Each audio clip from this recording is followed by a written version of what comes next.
Good Thursday, everybody. Meteorologist Jonathan Condor here. It's going to be a nice day. A little cool out the door in the 40s, and we're going to end up near about 80 degrees. I want you to get ready. Now, we don't have any alert icons for today per se, but we will for tomorrow for some very high winds. So high winds come in Friday. I want you to enjoy it today. Winds pick up late in the day, northwestern Oklahoma, gusting over 30 miles an hour. They'll have some fire danger up there.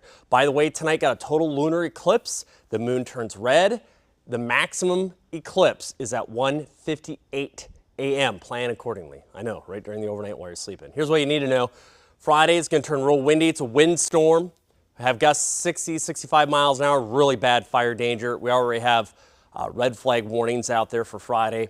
Wind damage is possible, blowing dust. Okay. The worst of the winds would be in the corridor, the area highlighted in that purple shade. That's for gusts 65 miles an hour or higher. That would be worst case scenario. So let's hope for the best, but plan for the worst.